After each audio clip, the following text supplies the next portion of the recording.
Hello, কি খবর সবার? জহরতের পক্ষ থেকে আমি ইন্দ্রাণী।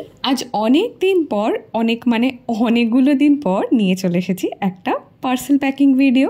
অনেক দিন পর, কারণ গত মে মাসের পর থেকে আমার একটাও পার্সেল ডিসপ্যাচ হয়নি। আসলে মানুষ সারাদিন সকাল থেকে রাত অবধি যা যা কাজ করে, তা ধরুন শখের বসে বা রুটি রুজির জন্য, সেই সব কাজের মধ্যে না একটা সামঞ্জস্য থাকে বা মিল থাকে। কিন্তু এই মুহূর্তে দাঁড়িয়ে আমি যা যা কাজ করি না, সেগুলোর মধ্যে কোনো সামঞ্জস্য নেই। আর সেই কারণেই অনেক সময় অনেক কাজের ভিড়ে কোনো কাজকে একটু কম গুরুত্ব দিতে হয়, তবে মন থেকে নয়, কিন্তু এক প্রকার বাধ্য হয়ে।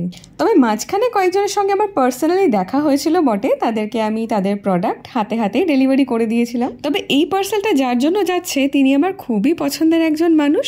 হ্যাঁ, তবে পার্সোনালি হয়তো আলাপ নেই, কিন্তু একটা হয় না, বহুদিনের পরিচয় থেকে যেন মনে হয় যে তাকে আমি চিনি। তো আন্টি এখানে আমাকে একটা খুব দায়িত্বের কাজ দিয়েছিলেন, সেটা হচ্ছে বলেছিলেন যে আমার পছন্দ মতো রঙের, প্রথম যে ইয়াররিংটা দেখালাম একদম হাতির মোটিফে, সেটা যেন কালারটা আমি পছন্দ করে দিই। তো অনেক রঙের মাঝে এই নীল রঙটা আমার খুবই ভালো লাগলো। তবে আন্টি, তোমাকে থ্যাংক ইউ বলে ছোট করব না, অনেক অনেক ভালোবাসা নিও, আমাকে এইভাবেই ভরসা করতে থেকো। আর তোমাদেরও কোনো প্রোডাক্ট পছন্দ হলে যোগাযোগ করতে ভুলো না কিন্তু।